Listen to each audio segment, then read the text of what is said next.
নমস্কার বন্ধুরা, স্বাগতম চুমকির রান্নাঘরে। আর চুমকির রান্নাঘরে তৈরি হতে চলেছে একটি গরমের খুব সুন্দর একটি রেসিপি। তো সেইটি আজকে আমার হাজবেন্ড যাওয়ার আগে বলে গেল রুটি খেতে আর ভালো লাগছে না, এত গরম পড়েছে, চুমকি একটা ভালো কিছু বানাও তো। তো আমি অনেকক্ষণ ধরে ভেবে ভেবে ভাবলাম যে লুচি পরোটা ছাড়া আর কি বানানো যায়। তারপরে ভাবলাম ইডলিটা বানাই তাহলে, কিন্তু ইডলিতে তো চাল ভিজিয়ে রাখতে হতো, সেটাও আমি ভুলে গেছি। তো তাই জন্য আমি ভাবলাম তাহলে সুজির ইডলি বানাই, খুব সহজে ইনস্ট্যান্ট, খুব তাড়াতাড়ি হয়ে যাবে। তো চলুন দেখে নেওয়া যাক রেসিপিটি। আসুন, এখানে আমি 1.5 বাটি সুজি নিয়েছি, আর এখানে 1 বাটি আমি দই নিয়েছি, অবশ্যই টক দই। এই দইটা দিয়ে আমি এবার সুজিটা মাখিয়ে নেব। প্রয়োজন পড়লে জল দেব, প্রয়োজন তো অবশ্যই পড়বে, বাদ বাকিটা আমি জল দেব।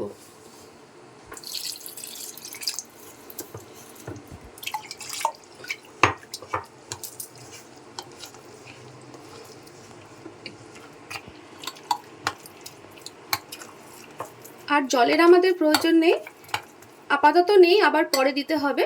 তো এইটা এইভাবে আমি মেখে সুজিটা আধ ঘন্টার জন্য রেখে দেব। সুজির ইডলি খুব তাড়াতাড়ি বানানো যায়, হুট করে কেউ চলে আসলে তাড়াতাড়ি বানিয়েও দেওয়া যায়, সেই জন্য আমি এটাই এখন বেশি করি। চাল ডাল ভিজতে সময় লাগে, আগে থেকে ভেজাতে হয়, এটা খুব চটজলদি হয়ে যায়, খেতেও খুব ভালো লাগে, তাই আমি সুজির ইডলিটাই আজকে করলাম। এইটা আমি আধ ঘন্টার জন্য এটাকে ছেড়ে দেব। এখানে ইডলির সাথে খাওয়ার জন্য আমি সাম্বার বানাচ্ছি। তো সাম্বারের জন্য আমি এখানে 200 গ্রাম ডাল, এটাকে ভালো করে ধুয়ে আমি সেদ্ধ করে নেব। তো ডালটা ভালো করে ধুয়ে নেব।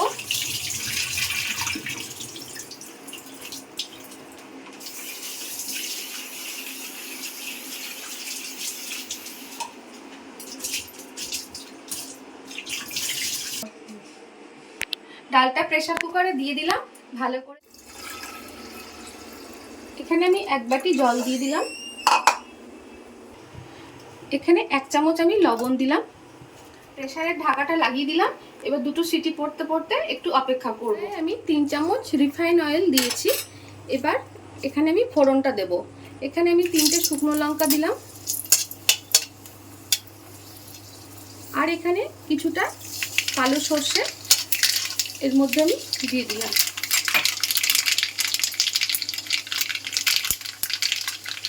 আর কিছুটা কারি পাতা এখানে দিয়ে দিলাম। ফোড়নটাকে ভালো করে একটু ভেজে নেব। সেন্ট উঠে গেলে এবার আমি এখানে যে সবজিগুলো কেটে রেখেছি সেগুলো একে একে দিয়ে দেব। এখানে আমি মিষ্টি কুমড়ো, লাউ, গাজর,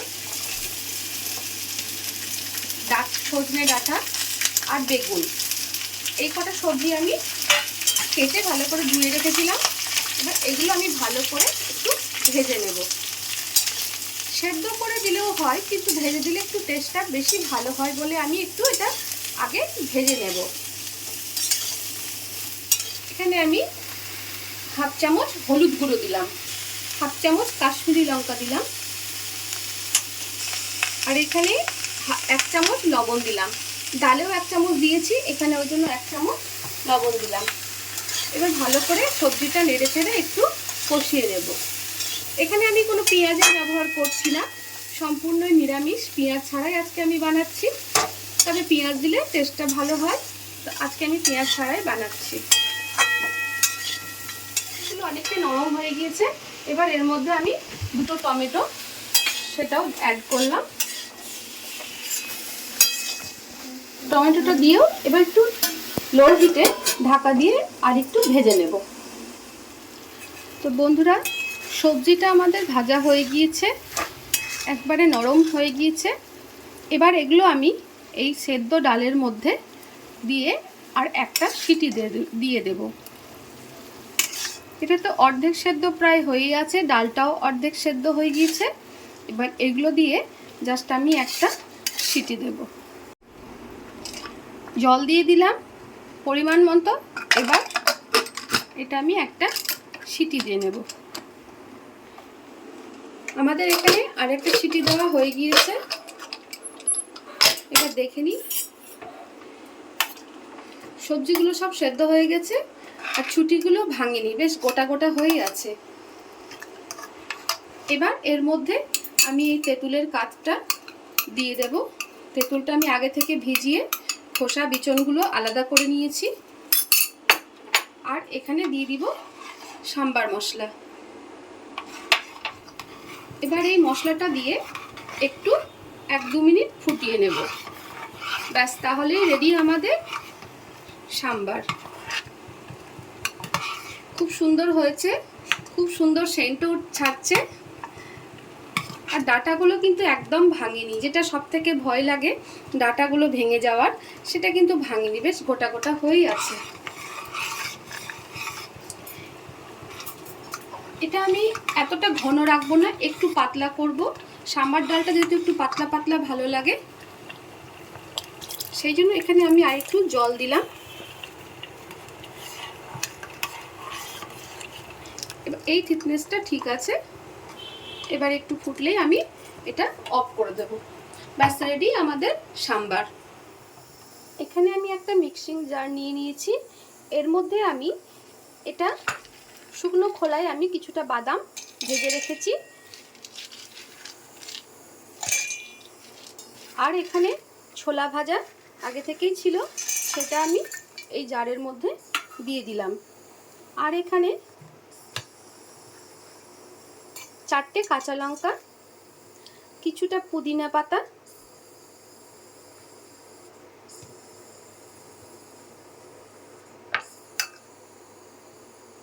দু চামচ তেঁতুলের কাঠ।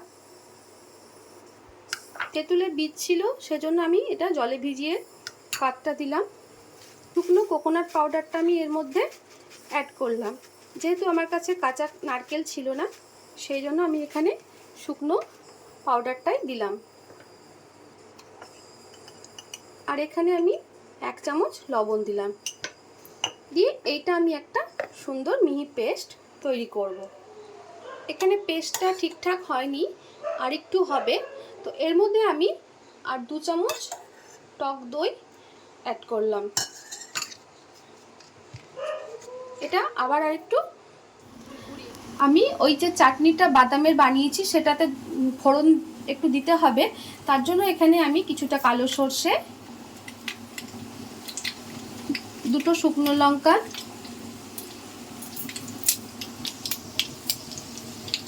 আর কিছুটা কারি পাতা দিয়ে একটা ফোড়ন তৈরি করে নিলাম।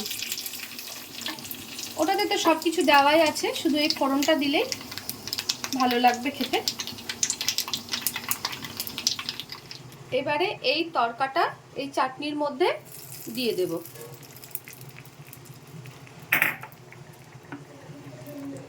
ব্যাস, রেডি আমাদের চাটনি।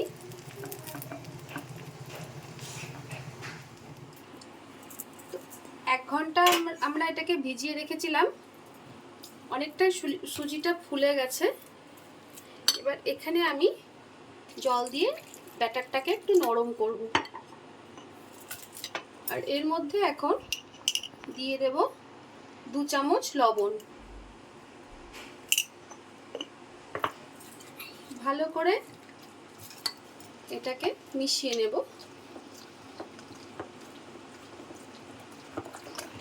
এবার এর মধ্যে আমি এখানে 1 চামচ বেকিং সোডা অ্যাড করলাম। সোডার বদলে ইনোও দেওয়া যায়, তো আমার কাছে সোডা ছিল তাই সোডাটাই দিলাম। সোডা দিয়ে এবার আমি ভালো করে মিশিয়ে নেব। ব্যাস, রেডি আমাদের ইডলির ব্যাটার।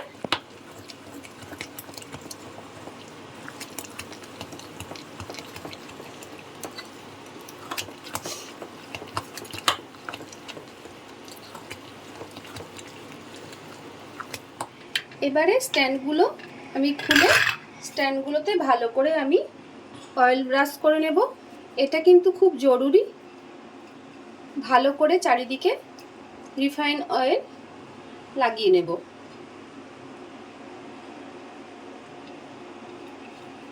এইভাবে প্রত্যেকটি আমি তেল লাগিয়ে নেব। এবারে এই স্ট্যান্ডগুলোতে আমি অল্প অল্প করে ইডলির ব্যাটারটা দিয়ে দেব। ভর্তি করে দেব না, কারণ এটা তো ফুলবে, তখন উপচে পড়ে যাবে, সেজন্য একটু ফাঁকা রেখে দেব। এইভাবে প্রত্যেকটি স্ট্যান্ডে আমি 1 চামচ করে দিয়ে দিলাম।